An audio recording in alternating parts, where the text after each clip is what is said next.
first time in a long time, but back like I never left. Taking each day as it comes, you know me, I don't read ahead. Watch me burn down everything, BDE on the TV set.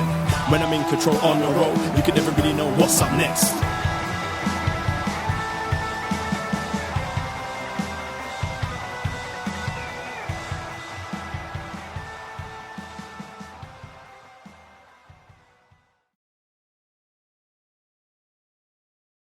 Hello. Hello, hello, hello. Braden Herrington here with Davie Portman for upNXT, postwrestling.com, Apple Podcasts, Spotify, Stitcher, wherever you get your podcasts, and of course, twitch.tv/upNXT podcast. Yes. Hello, Twitch room. live Wednesday nights. We watch NXT.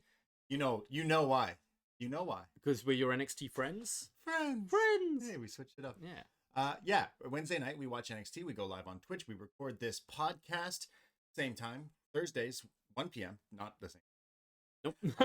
Same time every week.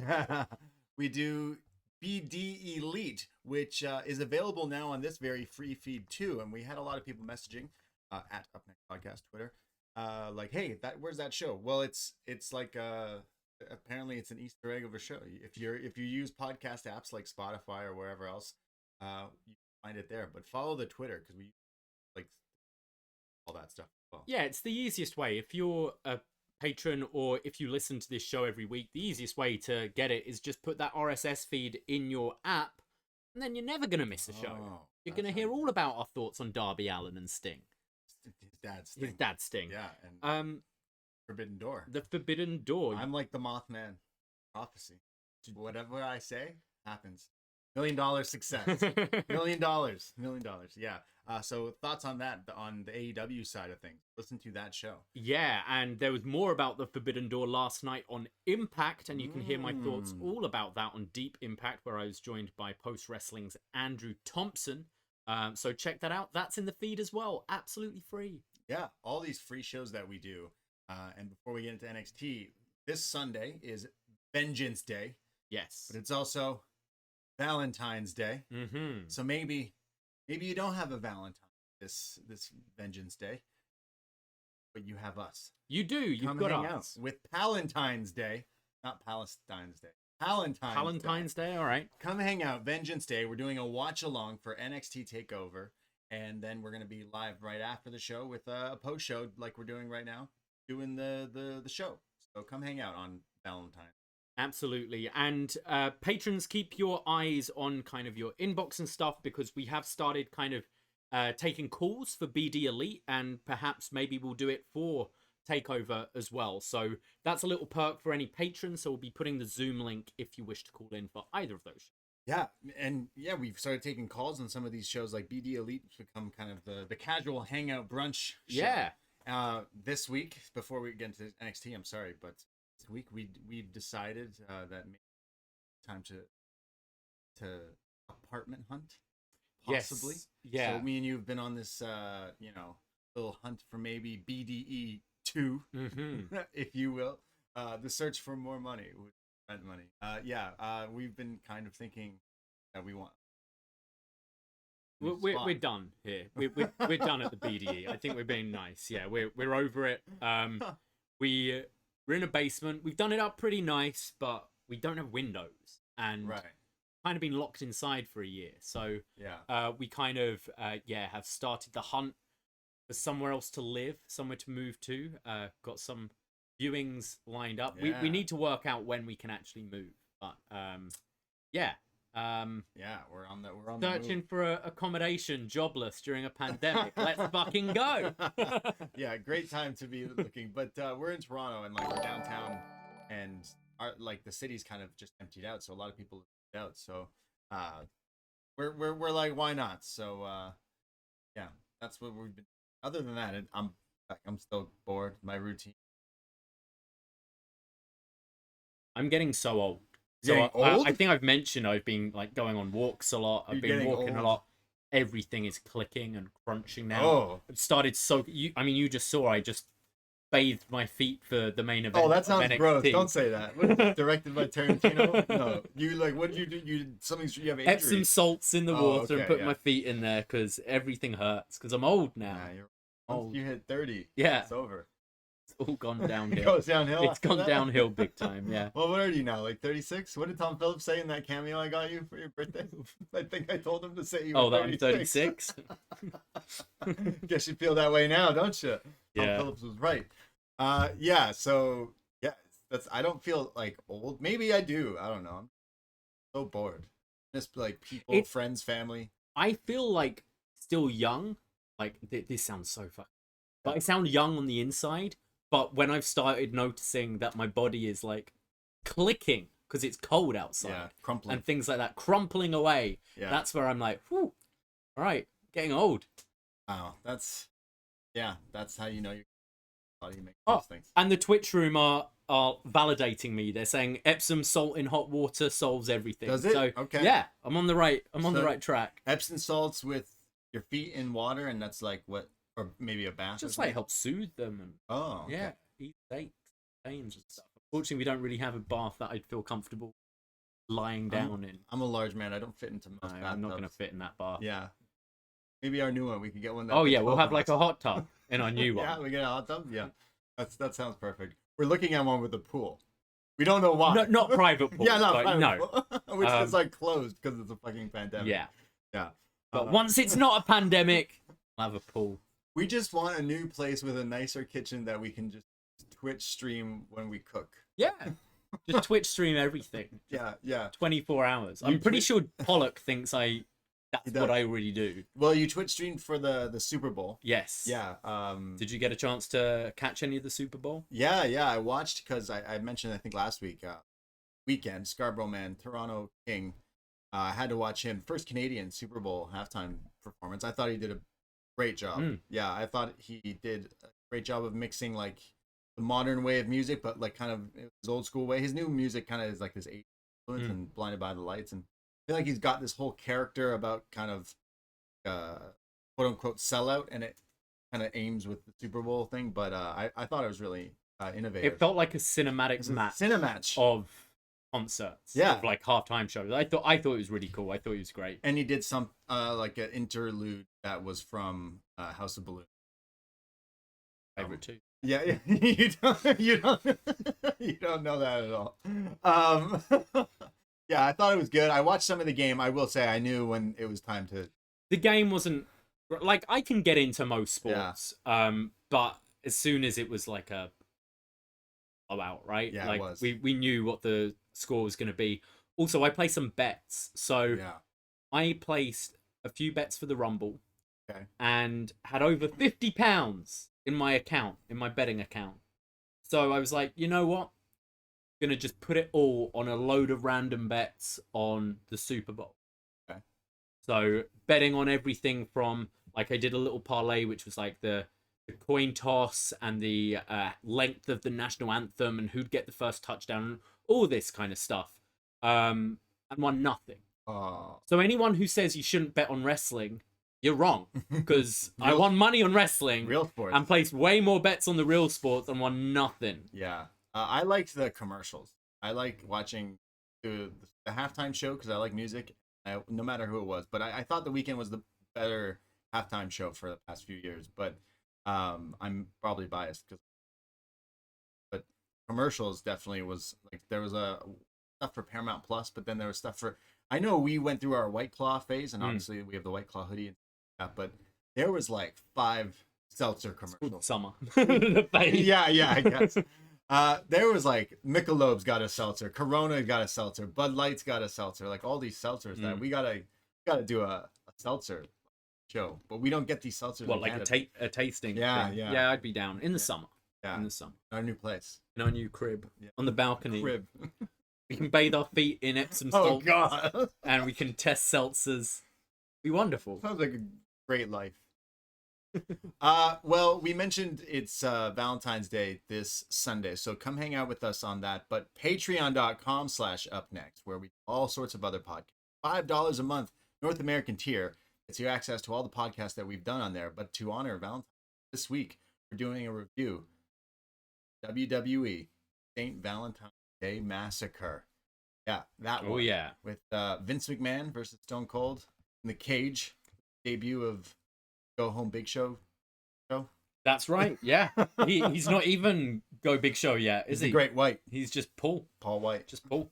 Yeah. So we're reviewing St. Valentine's Day Massacre, retro review from the 6 here that we're doing. That's not enough Valentines for you. And we just recorded it today, actually. Top 5 moments of love pro wrestling. Oh, yeah. All the weddings. Mm-hmm. I think we've covered every wedding. We go in depth of weddings. We rate them. I think it was just the honorable mention. But wow. It was, yeah. You want to hear us talk about Triple H? The Chapel O Love? This is the show. This is fun for you. It's the moment that got me hooked on wrestling. Yeah, you're kind of legit. Yeah, so that's coming out this weekend. all as the well. love. As always, check all our socials at upNXT Podcast. We keep you updated with any shows coming out. But also, we know you love joining the Twitch room and having a chat. But if you want to keep that conversation going, head to the Post Wrestling Discord. Postwrestling.com. Just click the button that says Discord. Someone's always awake in that thing. So if you want to chat, it's not just about wrestling. There's a whole video games corner, comic books, movies, TV, food. Post pictures of your food on there. And yeah, tomorrow night, 7 p.m. on the Discord, I'm going to be joined by Phil Chertok, Jordan Goodman, and Eric Marcotte as we're having a bit of a Jackbox Games night. 7 p.m. Eastern Time on the Discord. You don't need anything. All you need is your phone or your computer to be able to join in and play these games. Should be really fun. I've done a few on Twitch before, and they've always been quite successful. And we're trying to push the Discord as well, so get on there. The hip hop one is rhyming, where you have The rap. rap I like battle, that one. Rap battle. I'm yeah. good at that sometimes. Sometimes. So follow us for all the stuff we do, because again, we're stuck inside. We're bored. We've been doing so many podcasts, so many free ones. There's so many on the Patreon as well. The February schedule is up there on the Twitter and Instagram, and so many shows. And only $5 North American tier gets you access to that. We did a weird review last week. World Champ Sir Little John. Prince Little John. Yeah, Robin Hood. Robin Hood Men in Tights. Yeah, Mel Brooks parody of Robin Hood with Dave Chappelle. We did a review Carrie of that. Elwes. Yeah, that's that we did last week. We did a Was Next, where we went back and we had our Was Next expert Chris Price on. Talked about the Divas and the finals of the first tag champions in NXT on Was Next from 2013. That's all up there again. So go check us out. All this stuff. We've just been podcasting. A lot, yeah. Keeps us sane sometimes. Sometimes drives us mad, but I think overall keeps us sane. So let's go into some NXT. Let's go into NXT from Wednesday, February the 10th, 2021. We start off with a hot match for Dusty Cup, the Dusty Classic.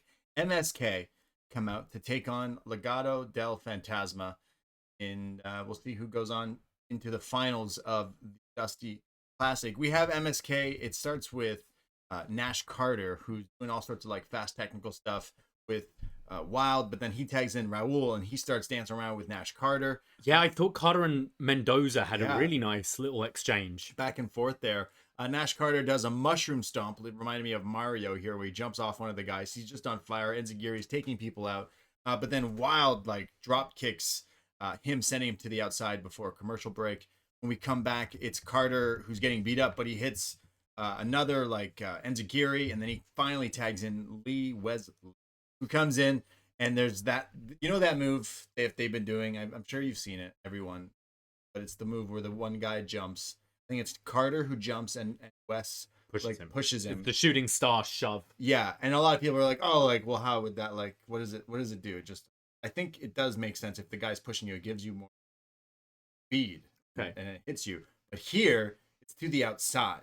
So now both Legado del Fantasma, Wild, and Raul are on the outside. And then it's Wes who pushes Carter with that move, but over to the outside onto both of these guys. I thought that looked crazy. It's the flame. What did they call that? The hot flame Cheeto. The hot flame or something like that. Yeah, you're right. Looks cool though. And then if that wasn't enough, it sets up everyone's on the outside, where now Wesley in the ring runs off the ropes and dives to the outside with this beautiful swan-like tope con hero. Looks crazy. But Raul's not dead yet. He comes back, missile drop kick, just killing Wes here, then a like inverted Rana. There's a brain buster, and then there's a spot where Joaquin Wilde jumps off the top rope to jump off then like shoulders of someone who's in a fireman carry to then do a 450 off the shoulders, reminding me of like Jack Evans, Roderick Strong days from Ring. Yeah, that was nuts. Just hitting this 450, but it's broken up, and MSK eventually hit this heart attack blockbuster combo and get the win. MSK advances in the Dusty Classic. Really good match. Thought they did a lot of the crazy stuff, but they also showed a bit of kind of mat work as well, which I quite liked. There was a move that Legado del Fantasma did, which was, I can't remember which way round it was. I think it was Joaquin got hip tossed onto the top rope and kind of springboarded off of it with the back of his legs. Yeah. So it would flip him back and would come into a splash. It's crazy. And they were from both teams, all these really innovative tag moves that we don't see a whole lot. I thought these two teams matched up really well. I can definitely see these two teams having feuds down the line as well, but MSK advance, and after only being here for this is their third, maybe fourth match, and they're on a takeover. Isn't that crazy? Yeah, Kushida might have words about that. Right, Kushida's on a takeover this weekend, and we'll talk about that. But yeah, these guys came in, and now they're already going to be at a takeover. So I like that they come in strong here with this push. Like, might as well if you're going to push this new team, definitely. And they keep. I don't even want to say improving because they're great, but they keep like showing that like, hey, we're pretty good and we kind of do belong. The tag team, like in general, tag team wrestling in NXT needed facelift, and I think you've realized this could be the team. Something I really like about them is they look like they want to win, and that sounds like such an obvious statement, but how many you don't see that with wrestlers a lot, unfortunately. You see the people going for the DQ and all that kind of thing, whereas Nash Carter especially looks so fired up all the time. And even when they've won it, it's like, fuck yeah. Right, we're moving forward. We got the final next. I like that kind of like passion that they have. Yeah, definitely. And they got like some sort of swag too. We see them a little later in their costume change, and they look like stars essentially. Yeah, I'm gonna ask Wentz where he got his. Sorry, Nash where he got his. My best friend shirt from. We tweeted each other last week. Yeah, we haven't been talking since. In the good work. Nash Carter. Carter. Any wrestler who quotes Rush Hour, you instantly become one of my favorite wrestlers. Ask him where he got that shirt.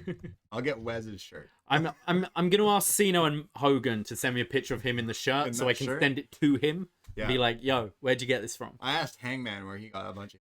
Never got back. No, but someone replied, didn't they? And it was like, I found it. I found it for it's like Gargano's jacket was on sale at Macy's. I believe. Yeah. But it was expensive. It was just on sale. That people. It's cheap, but it was still expensive. For sure. Yeah. Mercedes Martinez, a video package here for her title opportunity at TakeOver this Sunday. Video, she's talking and saying that this was my goal all along. This is why I came back to win the title. Everyone talks about NXT Women's Wrestling. Well, I want this title, and it took me everything to get to WWE, NXT, and this is why I'm here, for this opportunity. So, yeah. I'd have liked... I thought this was good, and maybe her promo style just works better in these video packages. I kind of would have liked maybe a sit-down interview with Mercedes, kind of go through why you're back here, and kind of say these things, because... Come on, it's no secret. We know she was in Retribution. Yeah. We know she left NXT and came back. I think you could have had a sit down with Barrett, maybe interviewing her and something like that. Feels slightly thrown together for me. Yeah, this one's particularly was the weakest because we're gonna get the other two later on. But yeah, because she was in that group and that like didn't want to do. Yeah, it would have gotten over. Well, just don't even need to mention the group, but kind of what she said here. Like, you could have had a Barrett or whoever being like, so why are you back here? Well, I never even got a fight for the title, and I don't really want to be on Raw until I've held this. Yeah. But the Retribution's doing good now, aren't they? They're doing okay now. They're doing better than they were. Ali's great. I think that's on Ali, Did we not watch on Raw the... this week? I swear we watched Raw this week. Yeah, we did. What happened on? I can't remember. We had Drew versus Randy again. That's right. Yeah. Wow. Oh, Yeah, and Shane McMahon. I think we're getting Shane and Drew at Mania. Yeah, you were ready for that. Yeah. Yeah. Shane McMahon was back to announce an Elimination Chamber. Sheamus is mad because it was meant to be him versus Drew. Edge wins a And Rumble. Edge is like, wait, you're doing a chamber? I mean, there's a chance I can beat Randy for the title at Mania? Yeah. Maybe. Okay, so Edge is so Edge shows up on NXT last week and the ratings are not that high, but I don't blame that because there wasn't really that much. They're just pretty much like, hey, Edge is gonna show up, and it was the day of. But we also don't usually talk about. But I found that interesting. But I still think Edge is sort of a drop. I want to watch him at WrestleMania. I want to see him maybe versus Randy. I think we were talking. I don't think we were talking about it on the show where he's got to face Randy. Randy's got to be the champion one more time next year at WrestleMania. Yeah, so Randy is on 14 wins, tied with Triple H. So we were thinking, like, it feels very sudden. It felt like Sheamus and Drew was set up, and maybe they've had cold feet about that because it looks like they're going different ways now. So Sheamus got the guy who just got let go. What's Freak? Oh, Lars? He got Lars's gimmick. The hat. Have you seen that picture he put up? No. Oh my god. I like the idea of Sheamus Drew, actually. I think they've built it quite well, but I think that will be Fastlane. I see it being, maybe Randy wins for the 15th time. Yes. Drops it, and then either faces Cena next year to tie, or maybe he wins it once again and they do something special. I think he needs to win for the 2. He got to win it one more. It's going to be 16, and Cena has it 16. Yeah. Randy is 14. He'll get to 16. Then they both but wait, how does it work? Okay, this is my idea. We'll get back to NXT, guys. This is my thought. Ric Flair's the ref. You have Ric Flair come out with the big gold. Okay. And you go, this is like almost like a trophy. Yeah. Whoever wins this will retire as the World Heavyweight Champion and break the 16. Yeah, and the prize will be the big gold. Right, okay. But it won't be, this will be separate to like the Universal and the WWE title. And first time ever, Cena versus Orton. Yeah, it's not happened for a while. It's never happened at Mania. No, it's not. It's happened everywhere else. There's been triple threats and stuff at Mania, but not one-on-one. And I think going with that story of like the first person to become 17, amazing. With Rick being there in some capacity, some form. And then we'll get Drew versus Shane in a Raw Underground. This Cena Orton would be next year. This would be Dallas. Yeah, next year, not this year. And this year's Drew versus. Yeah. Drew versus Shane and Randy the Edge. Yeah, and Bianca versus Sasha. Yes. I think. Yeah. That sounds like an all right. Kira Hogan's trying her best to get the match, but no. Wow, we talked about main roster. Yeah, look it up. WrestleMania, but I love how Edge wins a Rumble and then 16 other guys just get 5 other guys get a title shot. I know, it's dumb. But I feel Edge is just playing The Bachelor, right?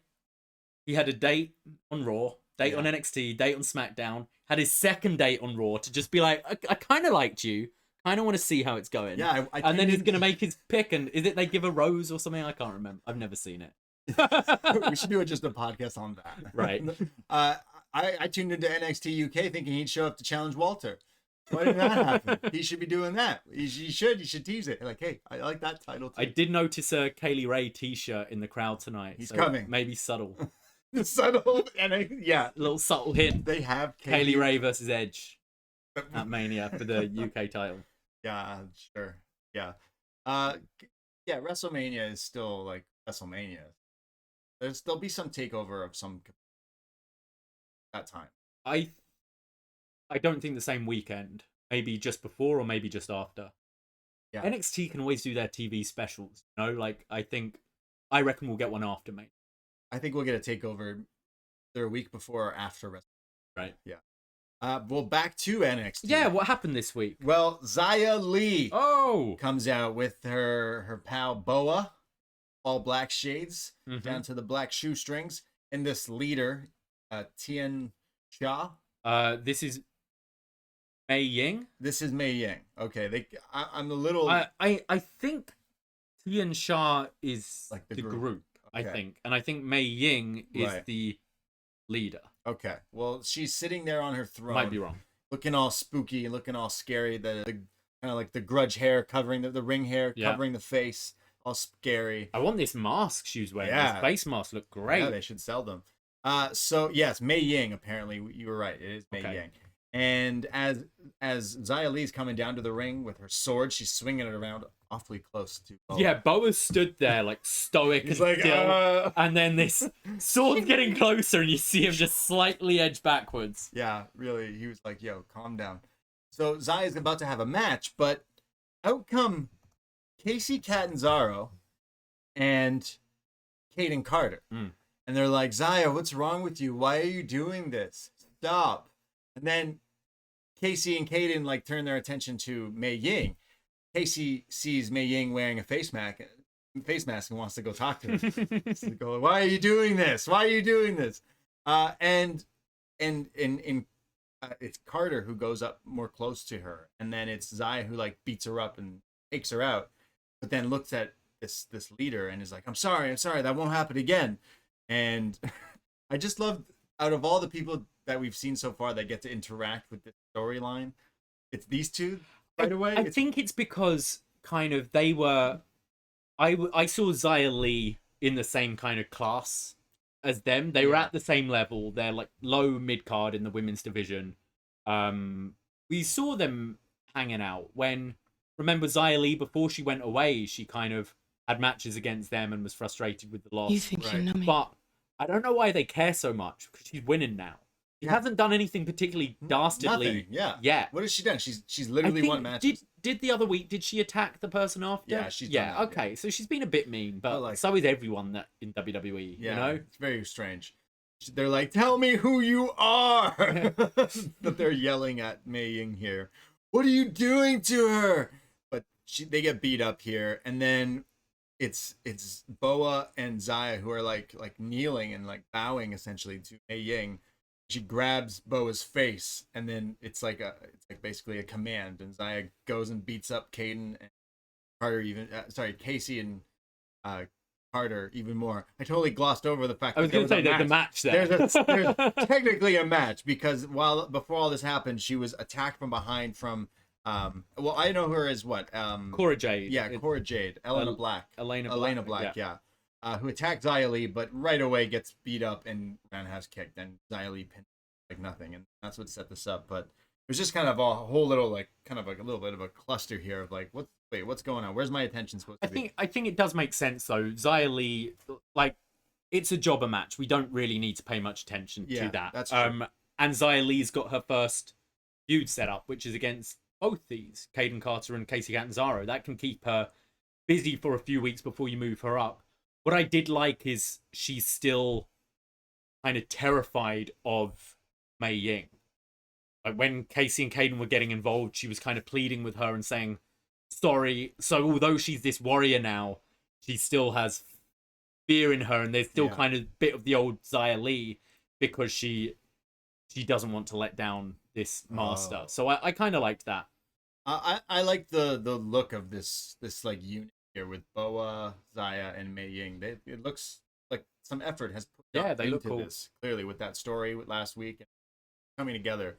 I'd say the only thing I didn't really like was, it was unfortunate that I was with all these other side characters. Like, just got a little too like busy, where maybe it should have just been someone. It should have just been Cora Jade here, like trying to just get an attack early on, because you've probably seen Xia Li on this like run, and then just to get walloped, and then like maybe I don't know. It's silly. I want to see where it goes still, but I think it would have made more sense if Casey and Caden came out after, when Xia kind of won the match and attacked. Right. But Zaya's just showing up for a match. It was like they missed their cue and came early. And they were like, no, you can't do this. It's just like, I'm just wrestling a match. Afterwards would have made more sense, I think.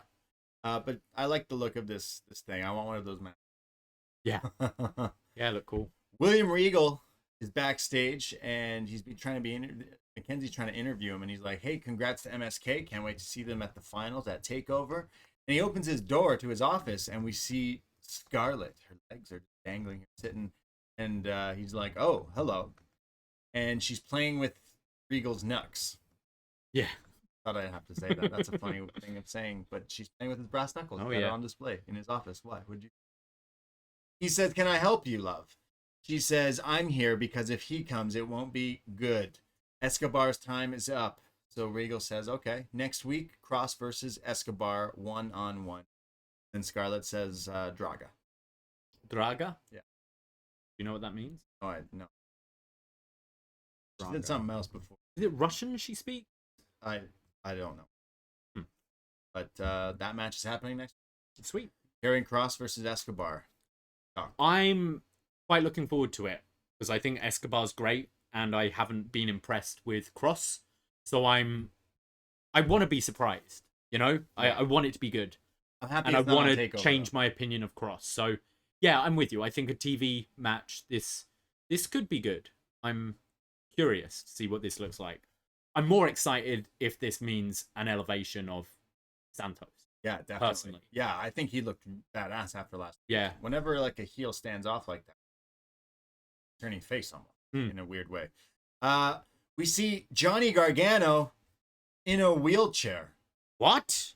It was reported earlier today he won't be wrestling at TakeOver because of an injury, and we'll hear about it when we come back from break. They remind us that Bring Me the Horizon and Youngblood have the song for TakeOver. Okay.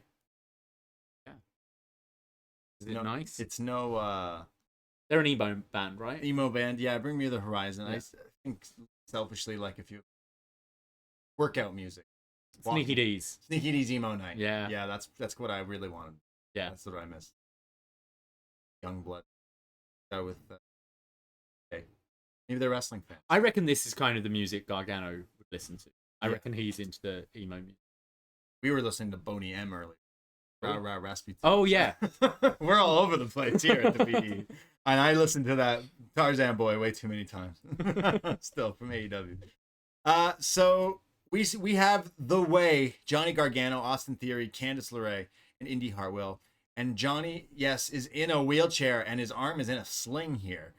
Austin Theory lifts him up, like holding him like a baby, essentially, into the ring here. It's like, yeah. He's just cradling him. They bring the wheelchair in, which the wheelchair has, like the logo on the back of it, the way logo. It's like, okay, serious wheelchair. But him lifting him in there was so funny. And then he places him into the wheelchair here, and Johnny's like, "Hey, I have some unfortunate news. There was a vicious, cowardly assault, an attack by Kushida. There I was, just minding my own business, and trying not to get not Mackenzie fired, the other interview lady, who wasn't on this week. Yeah, no. And then it shows footage of this attack where Kushida attacked him and kicked his arm, and it's like, see, right there. And well, it broke my arm in 3 places, and I couldn't do anything, and then now I can't even walk. It's unbearable. He says that he's a power walker. Yeah. He's like, when I walk, I swing my arms. So right. with a broken arm, I can't swing my arm, and that's why I'm in a wheelchair, which I thought was quite a funny excuse. And now I'm in a wheelchair, and we all know how I feel about wheels. So this is just all bad. It's all bad. And then the quote-unquote crowd here call him Johnny Wheelchair. William Regal interrupts here. And he's like, "Hey, Johnny." And he's like, "Who said that? Who is that coming from?" But Regal comes out. And Regal says, "Johnny, let's be clear here. You were tested yesterday, and the NXT medical team cleared you in the afternoon yesterday. You're cleared, so stop this charade." And he says, "Charade? Who am I? Dennis Charade Man?" Terrible. He says, "I know I have a high pain threshold. Don't you know? I kick out of everything.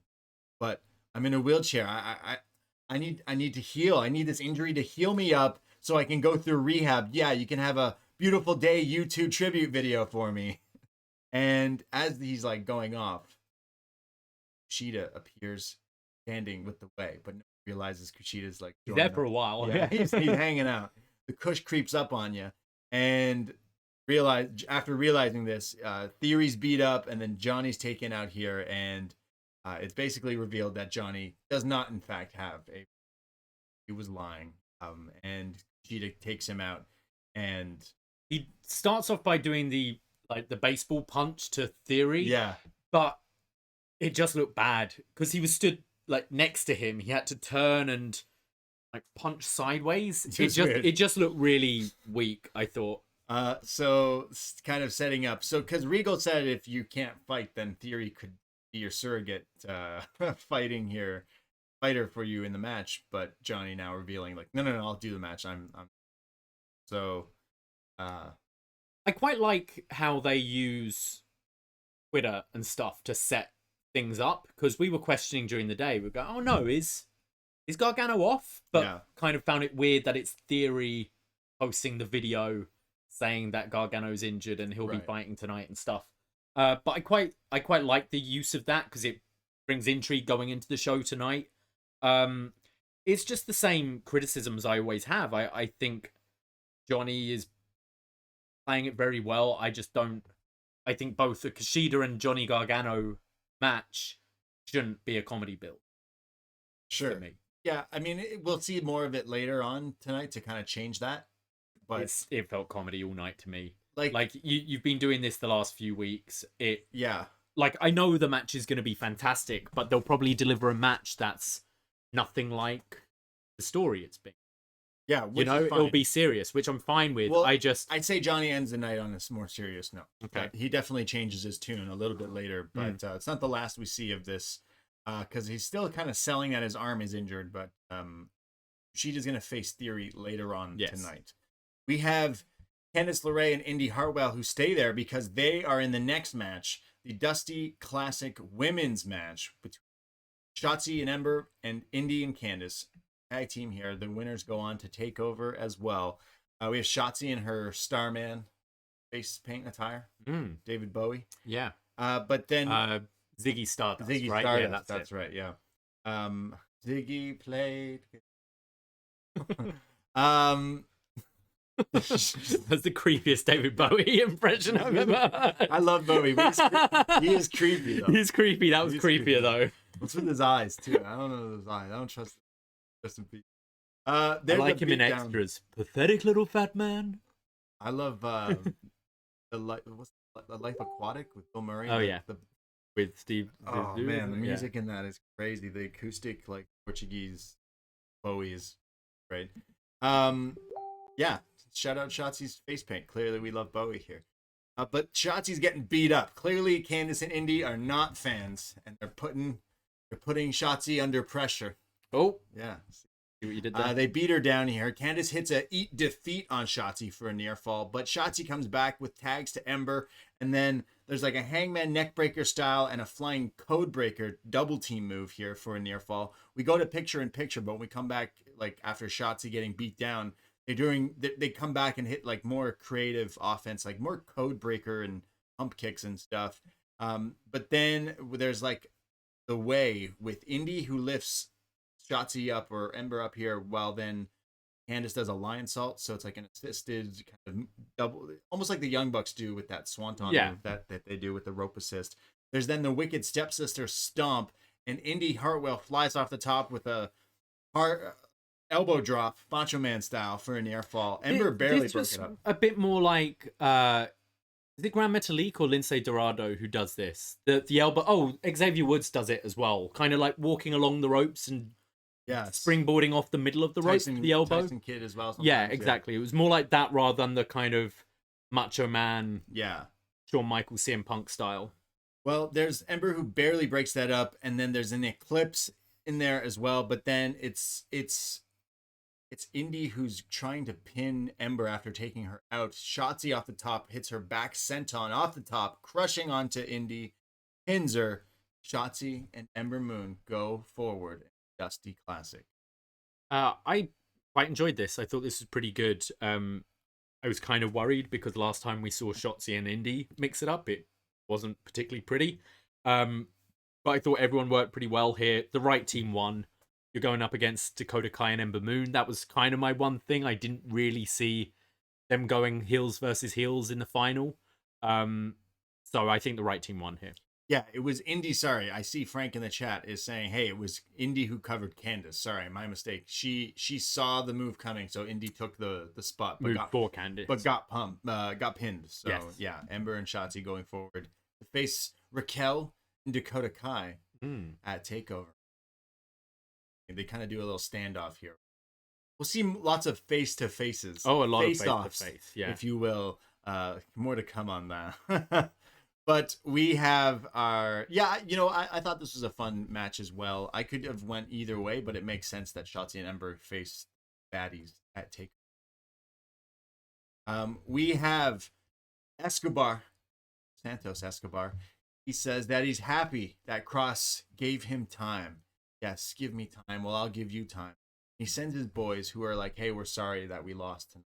Like, don't be sorry. Don't ever be sorry. But how about you move on to the next thing? Someone to beat up Cross. Again, I thought Santos just looked awesome here. Like, he's not phased that his boys just lost a match. He's not phased that Cross is calling him out. He's like, yeah, TikTok. Yeah, time subjective. Now you're on my time. We do things my way. I think he's looked so much better in this feud than Cross. My way. Yeah. Who's better, Bowie or Fred Durst? Oh, Fred, come on. What are you, ridiculous? What a stupid thing to say. I'm a wrestling fan. Of course I'm going to say Fred. We have a video package for Pete Dunne and Finn Balor this Sunday. They will go head-to-head. First time ever. NXT title will be on the line. Finn Balor basically says what he's been saying is he's running this thing. They've challenged, and he's defeated them. He's been through some crazy wars. But Pete Dunne says, your time's up. It's the first time I get my opportunity at this title, and I'm taking it. And your kingdom will fall. But we'll be seeing them at the end of the show as well. But we go to more of the way, Austin Theory versus Kushida. This could be our takeover match this time. Could be. Thank goodness Johnny is faking this. Gargano is there ringside, already trying to get involved, still in this like arm sling, selling this arm, but he can walk now. Kushida does a judo throw and then his cartwheel drop kick. There's the baseball punch. This one a lot better than his like shoulder separator move. Shoulder blade stomps, but Theory finally boots him and sends him to the outside, and that's when we go to break. When we come back, Theory now, who's just beating down on Kush here, fall away slam, acting all cocky, but it's Kushida who hits his handspring back elbow, German suplex, roundhouse kicks, cross arm breaker on the apron, and Gargano involves himself by super kicking Kushida in the face. It's a DQ. The match is over, but now he's beating him up, and Johnny takes his sling off, says, it's a miracle. I'm healed. And he starts to beat up on Kushida, but Theory gets pulled under the ring. Exorcist or something. Just dragged and disappeared. And when Johnny thinks he's come back out, it's not Theory, but it's Dexter Loomis. And Johnny's scared and runs away. And then the same thing happens to Theory. He gets scared. And then it's Kushida beating up Johnny and Theory in the ring, putting him in the cross arm breaker. Yeah, this didn't really do a whole lot for me, to be honest. Kushida and Theory, on paper, that should be great. But you kind of saw as soon as the match started that they weren't really going to do anything. And then it started to kind of pick up after the commercial, and then we went straight to DQ. So the match didn't really do a whole lot for me. I think Kushida and Theory could put on a great match, but tonight wasn't the night. And I just hate this story. I'm not into Dexter Loomis, like the whole under the ring thing. It's silly. It's cartoony to me, this whole thing. Yeah, we've been praising this show lately because they've been focusing on the wrestling, especially with this tag tournament. It's like focusing more so on the actual ring stuff. And then they continue to push this like silly, creepy guy gimmick. Like, it's been time now. It's been going on for a long time. And it's already run time ago, so it's just still going on. And it definitely, as soon as you realize that was what happened when you saw Theory getting pulled, you knew that was where it was going, and I just groaned. I was like, really? Like, and this match, we're gonna have a good match, and then we're gonna have Theory, Candice, and Indy get involved. Then we're gonna have Loomis come out and chase them away, and then we'll go to the finish. Yeah, like, it's like, why do we need all this? Can't they just wrestle? Can't they just wrestle? I don't mind them hating each other. I want to see hatred, but I don't want to see comedy. Yeah. Not with these guys. Johnny has funny lines, like the thing earlier, like, oh, everyone knows I don't kick, I kick out, like I kick out of everything, and the line and everything. It's just like, he's funny, but it's just a little, it's too much. It's like too self-aware all the time. You know, when you put a lot of spice in your one dish, and it's like, up a little bit. We don't know about that. We always fuck it up. I'm still interested in this match, but that later. We have another video for the women's title this Sunday. Toni Storm. She says she's been watching and waiting and just chilling in Mexico Beach. She says, but now I have a shot. Mercedes Martinez, where I come from, it's rude to get into other people's business. Io Shirai, your superstar of the year 2020, women's champion, Mae Young Classic winner. Oh, wait, that was me. I beat you before and I'll beat you. You think you know It's such me? an easy thing to go back to, but WWE tend to forget this kind of thing. It's great. Like, Io's had this crazy run, but Tony's one of the only people who've beaten her in WWE. So at any point you can really play that card, and she's playing it now. So I thought this was a bit better than the Mercedes one. Like 3 years ago, asshole. Don't forget when that was. Yeah, I like this way more than promos recently, and way more than the Mercedes one. It came across like, hey, I beat this girl before and I want to do it again. And Yeah, she has a natural gripe. yes. Mercedes kind of just wedged in. Now that you asked She's me. just like, I'm Mercedes Martinez. Yeah. I've been wrestling forever. I wrestle. deserve a championship match. We have a video for lots of videos. Video for Imperium. They say what they've basically been saying. We're coming. This is phase 1 of our takeover, and it's going to be happening soon. Wolf here already, and then Walter. So maybe Edge will face Walter. Dream match. I just realized one point I forgot to bring up with the last thing. Yeah. Why did no one come out to help Kushida? Dexter Loomis waits until after they've beaten him down. Oh yeah. Like, Kushida's been aligned with like Leon Ruff, Breezango.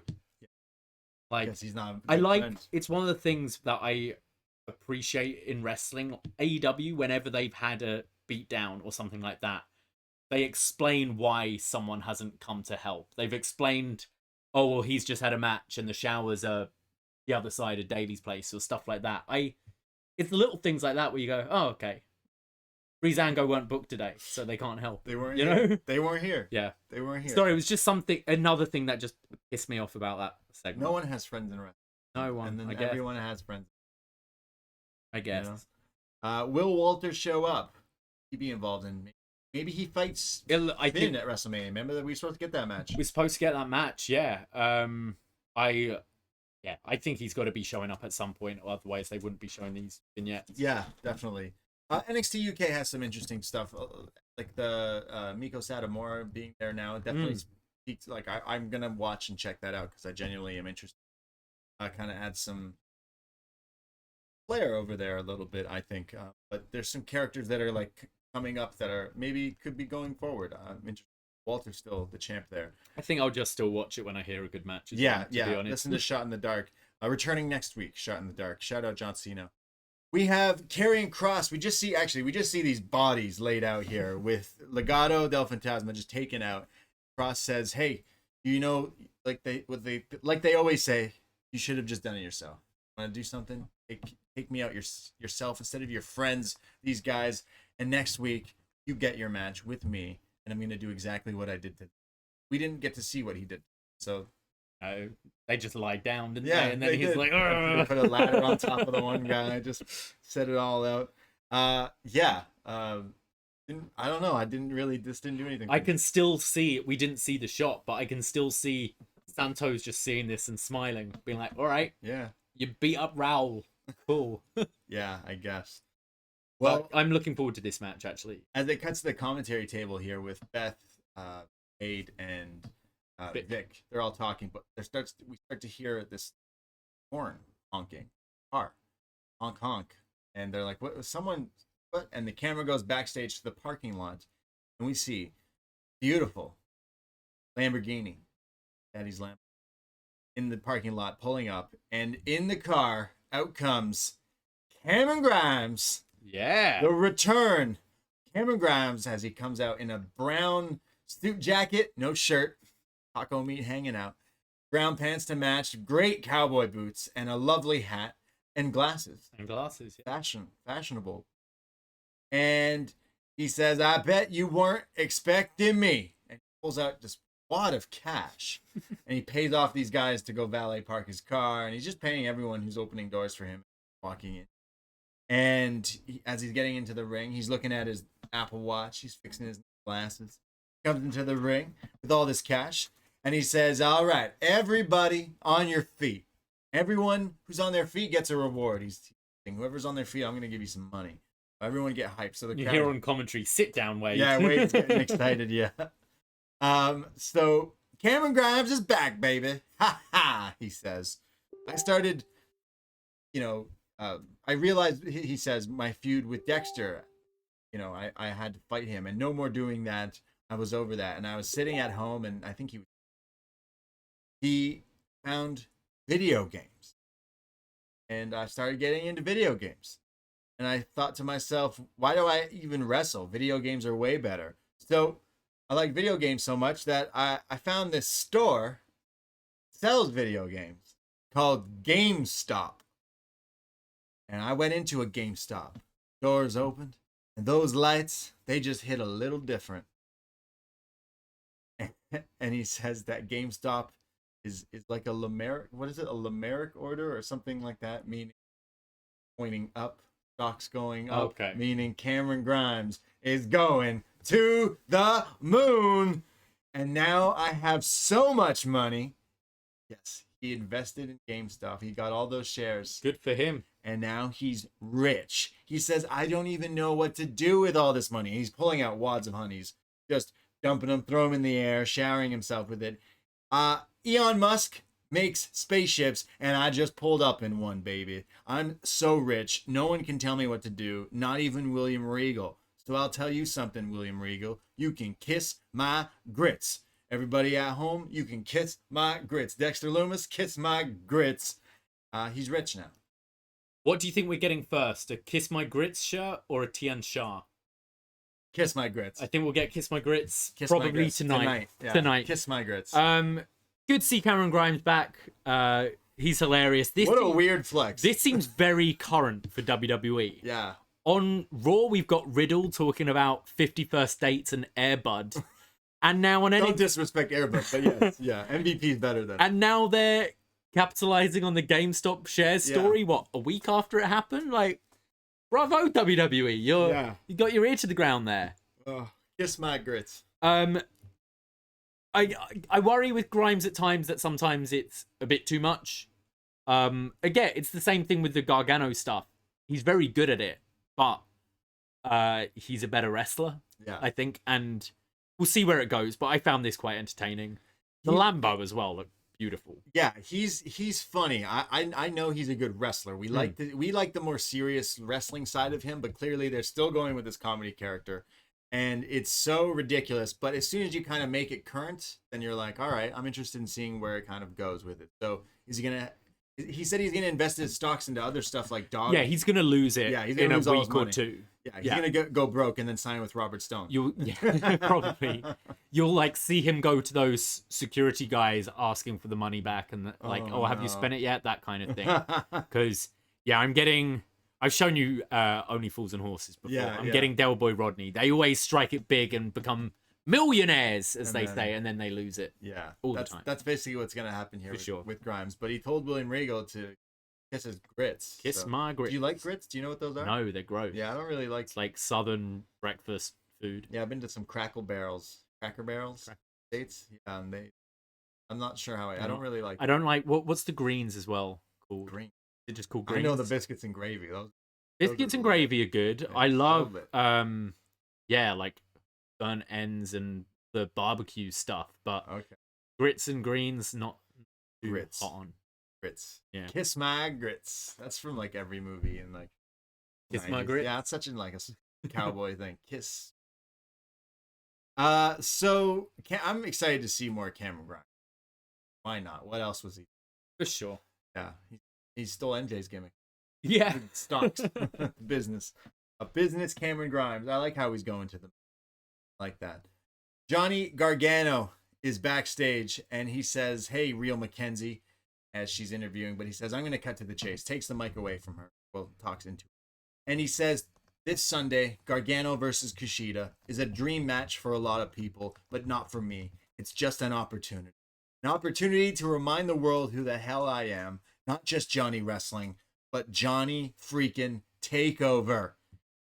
And I'm going to give Kushida the match of his freaking life. When the boots are tied and the lights are bright, TakeOver. No one can hang with me. Walks off. This is the Johnny I've been waiting to see in a 30-second promo hyping a yes dream match this Sunday. So what I'm going to do is pretend I didn't see any of the other stuff and just go into this match. I think so. There's so much you could be doing with this character. Johnny Gargano, who's been, isn't it? He's been in more takeovers than anyone in NXT history. Yeah. You're a heel. You've been in more takeovers than anyone. You go, Kushida, how long have you been here and how many takeovers have you been in? 1? And you really think you can beat me? I'm Johnny TakeOver. Yeah. Like, that's what this story should be about. Kushida, you're nobody. Why do you feel you should challenge for the North American Championship? You've only had one takeover and it was against fucking Dream. You know? Wow. Yeah. Like, I just feel there was so much more you could do to build this match up. But I am excited to see the match. Yeah, look, some of the comedy worked for me earlier and some of it didn't. I didn't like any of the Dexter stuff, but I did like Theory lifting Johnny into the wheelchair. The shot of Johnny falling out of the chair is an iconic picture that I already saved on my phone. Right. It looks like when the edible hit too fast and you're like, whoa. It's great, but set all that aside, I just like this promo from Johnny. It showed me that he still knows how to do exactly what he can still do, in my opinion. We for years now have gone off about how Johnny is one of the best wrestlers working today. Like going at his matches always deliver, and the character that he's got now, it's a little not for everyone, but the fact that he can still do a time and a place for it. The fact he did this promo at the end, but you can come off a win and you can do the comedy stuff, but as the weeks go on and you're getting close to the match, I want it to heat up and get more serious. Yeah, like if the whole feud was like this, all these characters, we got Cameron Grimes running around with shares, and you got people getting mad when their tank runs over something or their tank gets destroyed. It's like these just all children in NXT. I like feuds that actually revolve around the wrestling. Wins and losses and stuff should matter. Like can't Gargano feud over Kushida because maybe Kushida pinned him. He wants to get his W back or anything along those lines, but it's always got to revolve around such silly kind of stuff. Yeah. And it seems like that's a lot. And every time we get away from it, it comes back. It keeps creeping back, and maybe even worse. It's like a rash coming back. But I really like John's promo here, hyping this matchup. We already know everyone. We all want to watch this match anyways. I thought he did a good job in this wrap up here. We have the third video for the women's title match, and it's for Io Shirai. She goes off talking. I love any of the visuals with Io Shirai usually. She wasn't underwater in chains and stuff, but the way like she's talking here, she just always looks like the most badass person. Yeah. In the whole company, in my opinion. And she talks about Mercedes Martinez, basically like, yo, why are you even in this match? Why are you in my business? I'll beat you. You're one of the best women's wrestler, so I'm gonna show you that I've taken that spot. I'm the best women's wrestler, and then refers to Toni Storm and says what I joked earlier. Toni Storm, like 3 years ago, I'm a different person now. It's not the same person who I bring with. I'll prove to everyone that I'm the champion, and I'm not losing this anytime soon. I'm gonna continue on with the reign. She kind of ends with that being like, no one will ever take this from me. So it's like signaling on to future things. Imagine here. But Io, out of the 3 videos here, just the visuals of her and the way she talks. Yeah, there's subtitles, but she's got this swag, cool factor that she's just the coolest. Yeah. And doesn't need to do much. Yeah. You know? Less is more. Yeah, always. Completely. I keep winning matches. You're not taking this from me. Yeah, I really like the way they set up these 3 videos throughout the night for the women's thing. Mercedes like had the least story realistically. The 2 with Toni and Io makes more of a story there for me, but I'm interested in that. The Twitch chat is saying I saw some love for Grits and love for. They've been talking about diners and Denny's and stuff for the last few minutes. Yeah, it's Grand Slam. Yeah, I like a Denny's. Yeah. I think we have one. Got one, like Bay and Young thing. That's not even a thing. Denny, like Bay and Dundas. We can't even go to Denny's now. We can order it. We get takeout Denny's. We don't have IHOP. We don't have Waffle House. That's a true wrestling staple is Waffle House. Those I are like great. Waffle House. I prefer IHOP. Yeah. I think I prefer Denny's. Yeah. I like Franz. The only one. Yeah. Corona. Niners. I like old school. We have our next segment. You think you know which me? is the main event of the evening, which is Timothy Thatcher versus Tommaso Ciampa. Sorry, no, they're on the same team. Been used to them fighting a lot. Thatcher and Ciampa, the hard men, as we called them, the manly men of NXT, going up against the grizzled young veterans of Zach Gibson and James Drake. And Gibson comes out and says, "Look at these two goofs." Ciampa, the last time you had a tag team partner, how did that end up for you? And you both can just stick this fake friendship and stick it up your ass, and soon to be recognized as the Dusty winners. But before they can finish, Gibson can finish that. Ciampa attacks him, and it's now all-out brawl here. All four guys just fighting all over the place. I've now gotten more people onto Ted Lasso. Oh yeah, Show, the soccer Jason Sudeikis show.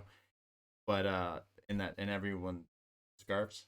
I think get these. I think we say it every week, but like BDE ones, BDE raccoon scarves. scarves. Yeah. Okay, black and yellow would it be? Ooh, I don't know. I want black and white. Black and Is white. that okay? Right. Could black and white work? That colors of any team Castle. Fulham. chapters. We'll get these scarves.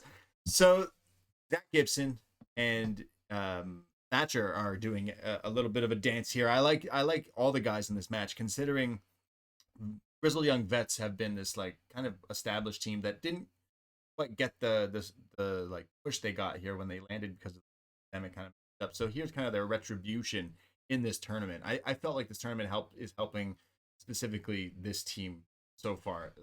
Probably one of the most, other than MSK, obviously. Helping. No, I agree. establish. I think they're a team we've seen every now and then, kind of like Pete Dunne, who would just show up every now and then, and now they're integrated as full NXT roster members now. Yeah. And this tournament's definitely helped them. Just cutting this promo before every match they do, being impressive and having good matches. Yeah, they've definitely raised this. And good scarves. James Drake hits a spin heel kick here for a near fall. There's then like a double assist, double powerbomb on Ciampa onto the apron, which knocks him out of the match as they beat down on Thatcher. But when we come back from a commercial break, Thatcher comes back with this huge belly-to-belly shamrock-style throw on James Drake here. Gibson, though, comes in with like a Uranagi that rocks Thatcher. And then Drake flies off the top rope, but I think it's Thatcher. He greets him with a European uppercut at one point. Ciampa tags in. He does a double running clothesline, taking out both of these guys. And then a German on one guy, another German suplex on the other. And then the air raid crash on Drake onto Gibson there, which looks awesome, crushing the two guys here. But then it's only a near fall. Ciampa and Gibson now are just slugging it out. Beth calls it a hockey fight, and that's exactly what it is. Again, all these guys in this match are pretty like physical, always like to slug it out. And it kind of comes into just chaos here where they're all throwing things. Gibson does his double chop and then hits, which we weren't sure what the name of this move. It's kind of like Goldust used to do. It's not the final cut. It's the curtain call. It's kind of like a spinning brain buster almost, or neck breaker type thing. Yeah, it looks great. But it's only for a near fall here. And then they hit the Doomsday Device from the Grizzled Young Vets, and one of their famous moves here, LOD forever. But it's only a near fall. Ciampa is trying to go for a Willow's Bell on James Drake, but at the last second, as he goes to hit the move, it's Gibson who holds his partner's legs there, so he doesn't take the move. And then they threw Thatcher away, so they have Ciampa like just singled out here, and then they hit the Ticket to Mayhem. They get the win, and the GYV. I keep every time they say GYV, I think of Michael Jackson. YT. So GYV. Yeah, it's short for Grizzled Young. Yeah, I know. That's the clue, Braden. It's hard. No other letters there. They advance. The Grizzled Young Veterans go on to meet MSK in the finals at TakeOver for the. Thought it was pretty good. I still find it weird when you see Champa in kind of the hot tag babyface role, because even when he's been a singles babyface, he's still been that rough kind of methodical fighter, you know. Whereas in a tag, it kind of you need that injection from the babyface team, and of these two guys, it's probably going to be Champa to do that. But I thought these four worked really well. What I love with GYV is just the little extra things they do. So they hit Ticket to Mayhem on Champa, right? And then Drake immediately is blocking Thatcher out of the ring, so he can't break it up. And I love seeing those like elements of defense in tag wrestling as well, because so often it's, oh no, the other person's just fallen on the outside. But no, they hit the move and Drake immediately turns to block Thatcher. And it's little details like that which I think make it better. Grizzled Young Vets move like a tag team. They're very on the ball. Like they know where it seems like they know where each other is the whole time. Wade Barrett says that, like, hey, these guys know where each other are all the time. That's how you know they're a good tag team. But it actually does come across that way. Yeah, it looks good. I think the right teams win going forward, and then we have the show off here is where we saw MSK, the Rascals, with their nice attire, their street clothes, nice shirt. They did. They both look nice. They do a standoff here, staring at Zach Gibson and James Drake. And then it cuts to commentary table, and they're all standing and promoing Johnny versus Kushida. And then it cuts back to the stage, and now it's Johnny and Kushida doing a fight standing pose, like weigh-in standoff thing, like posing for the match. And then it cuts back to the announce team, and they're like, and don't forget the women's Dusty Classic. And then it cuts back to the stage, and quickly everyone disappeared, and they ran out, and it's all the women in that match: Dakota, Raquel, and Ember and Shotzi. I like when they try different things, try and shake up the presentation a bit, and I like that NXT especially does it to try and be different from the main roster. The only thing I had the issue with was we saw Gargano and Kushida every time they saw each other tonight. They tried to break each other's arm, and now they're posing. And sure, you got Drake in the middle of them, like, whoa, break up. But I can't see them going back to do this face-off thing. It was just weird having, like, just thinking, what, are you all just waiting in Gorilla to come out and pose? Rush out. But I like them trying to shake things up and make the presentation a little different. Got Io Shirai, Tony Storm, and Mercedes. They're all there as well for the standoff, stare off. And then finally, for the last one, we see the ring, and it's empty, but the lights are off. But the light turns on. Two spotlights in one part of the ring. And Finn enters one of the lights, and Pete enters. And it's like this stare down here of Pete Dunne, Finn Balor, as we go off the air for our Go Home edition for TakeOver Vengeance. That was NXT. Yeah, it was kind of a middle of the road show for me. None of the matches were particularly bad, but then again, I wasn't raving about any of them. Bit too much comedy for me, as we've gone into. I also think we kind of should have had Finn and Dunne do something. Yeah, that's where they should have fought. Yeah. We could have had a Finn and Dunne thing, because we had a lot of the Gargano and Kushida story today, and it wasn't until the very end where I was like, Finn versus Pete Dunne is the main event. This was a bit weaker for me than the last few weeks. It feels like, look, we know what the card is. That's usually how NXT goes. Yeah. The go-home shows are usually... You know what the show is. Yeah. Like, here's just another episode for you. I didn't necessarily think this was a bad episode. I just think it didn't really move too many needles. It did some things that I didn't like, including a lot of that, like, silliness with the Kushida Gargano. But then they in a little, like, injection of it near the end, they sell me on it again. So I'm like, I still... None of the matches tonight were, like, kind of blow-away matches. I think I would say that opening tag match with Legado del Fantasma and MSK was probably... There's just some crazy stuff in that match. I think that was my favorite match of the night. Yeah, I thought that was fun for NXT tonight. And overall, like, I didn't necessarily hate the show flowed, but it just kind of felt like, okay, I want to get to take. Already set up the matches. What else could you have done to spice things up, really, for Sunday? And no, really, it's called TakeOver V-Day, and they haven't shown any like Valentine's graphics or no Valentine's Day incorporation. I'm sure maybe once the show will have some Valentine's Day opening video package and that kind of thing. Yeah. But you're right. Yeah, maybe they'd have hit it on the head a bit more. Because we're doing this St. Valentine's Day Massacre review. Opening video is just like a love song. Oh, it's hearts, crazy. And It's it's so so over the top hearts. And yeah, I stuff. can see them doing that sort of thing. Yeah.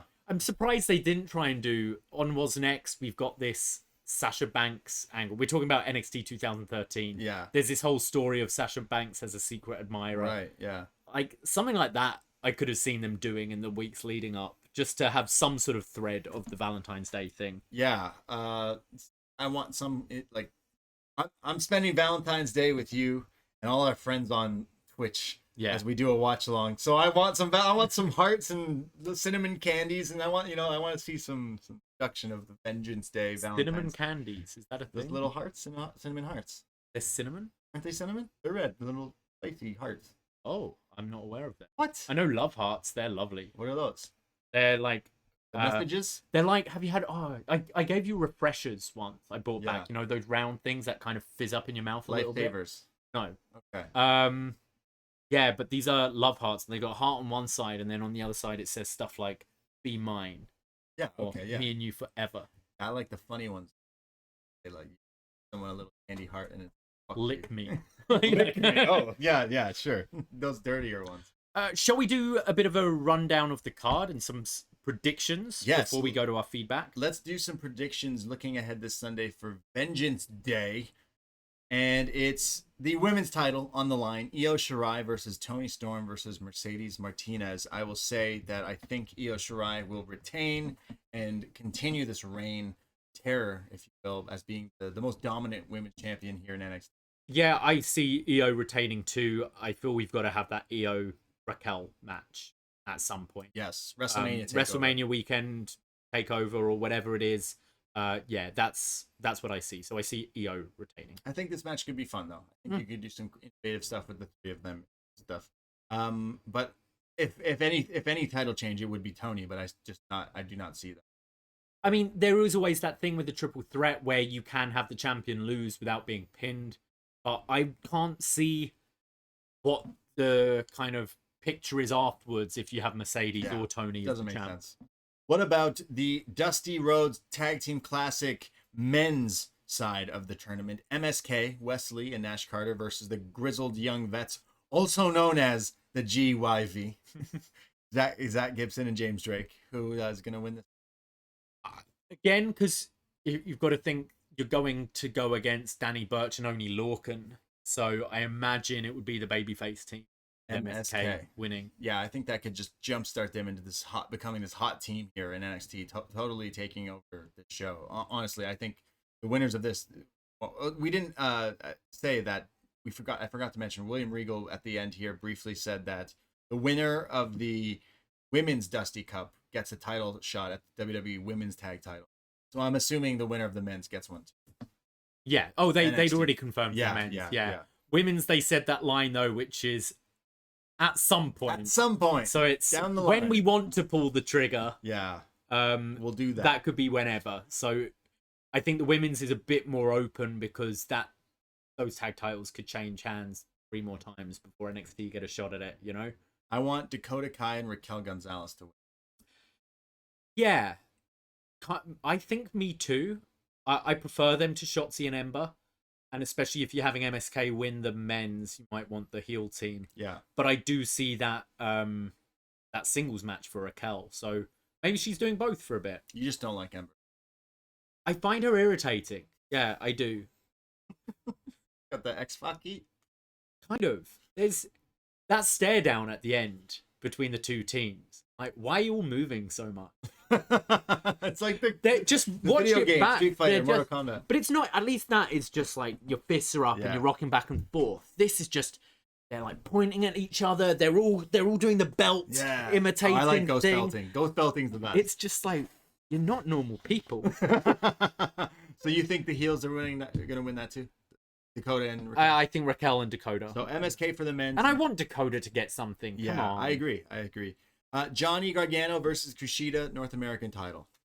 I think Gargano, and I think we then go to the Gargano Dexter Loomis feud. Oh no! Which please, sounds no. horrible, but No. that's kind of the direction it seems to be Please, going. God, no! I know. What? But No. I watched the program. That's Kushida wins, and we do him Kushida versus someone else. Kushida versus Kyle O'Reilly at next takeover. Isn't that a demotion for Kyle? Yes. I want Kyle versus. I think we'll get the third match at some point. I'm going Gargano. So All we're right. different with that one. I think Kushida should win. I love Johnny. I think he's one of my favorite all time. But I think it would make it more interesting. Get away from the comedy stuff. The title, right? Like, get away from that. In the main, Finn Balor, Pete Dunne, NXT title on. I think Finn Balor. I agree. I think this will be an awesome match. I think it'll definitely deliver. These two have not faced, selling it like the first time ever, and you don't hear that often in WWE programming. Their own fault.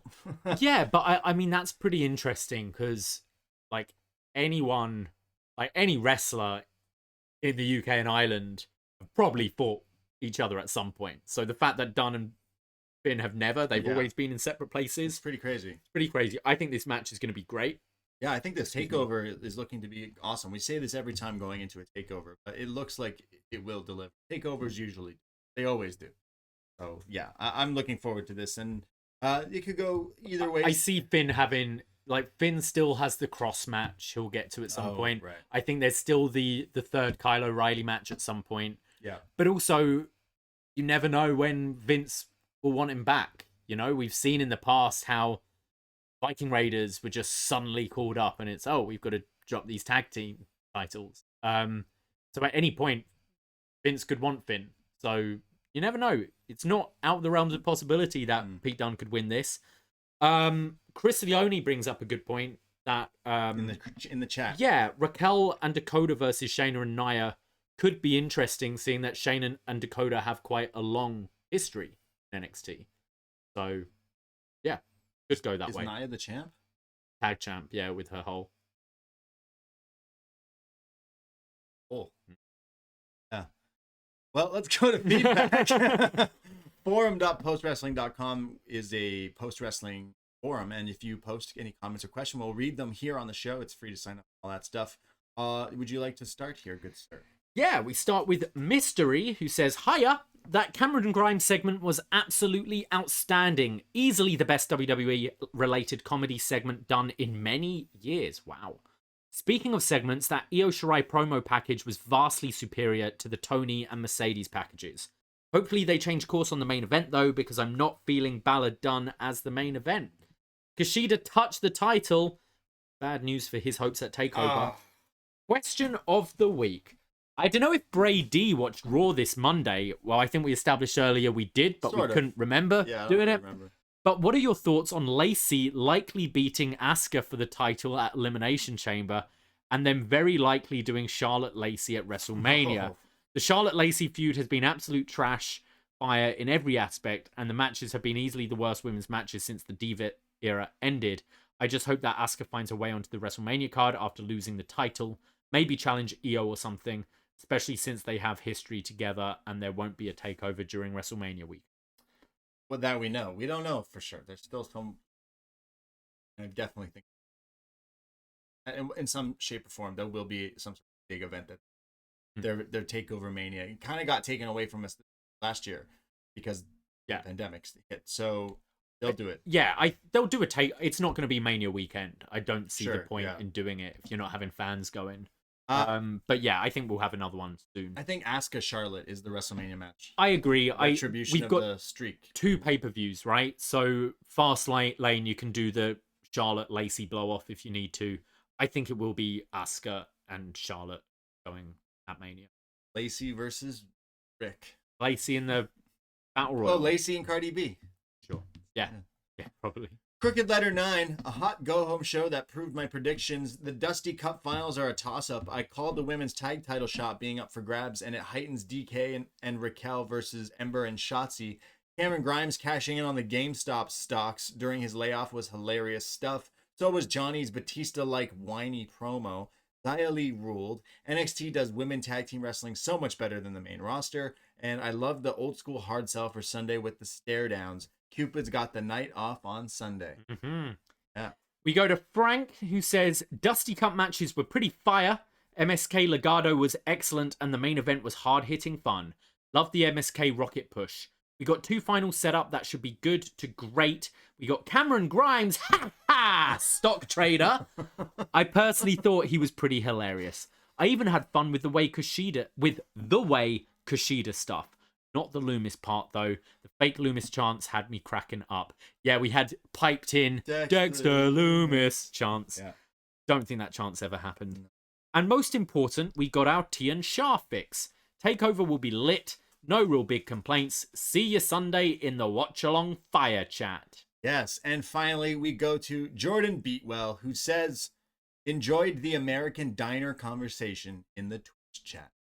Yeah, you got to be in the Twitch chat if you're going to join in extensive conversations about Denny's and Waffle House and IHOP. It's still going on right now. Yeah, it's weird. We watch, we're not really affected by this Peacock deal because we're Canadian here. Well, in Toronto, we watch NXT by other means, and we watch American commercials on USA. There's so many commercials with like different fast food places that we don't even have here. Yeah. I'm always like, I want to try that. I want that. Can I get that? And I can't.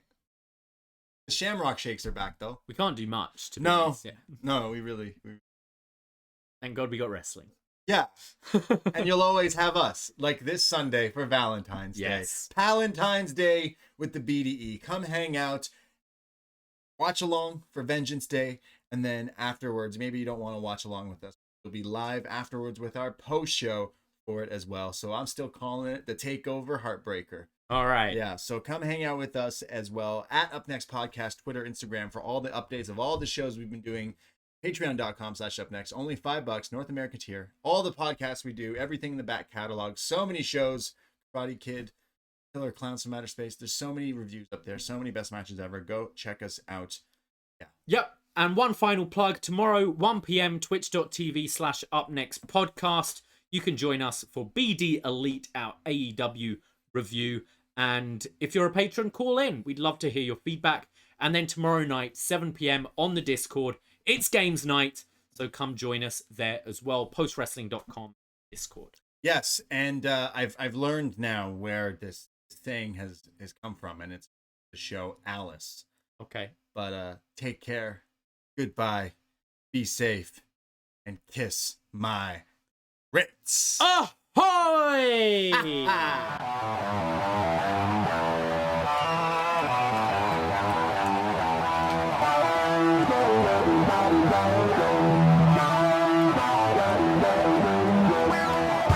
First time in a long time, but back like I never left. Taking each day as it comes, you know me, I don't read ahead. Watch me burn down everything, BDE on the TV set.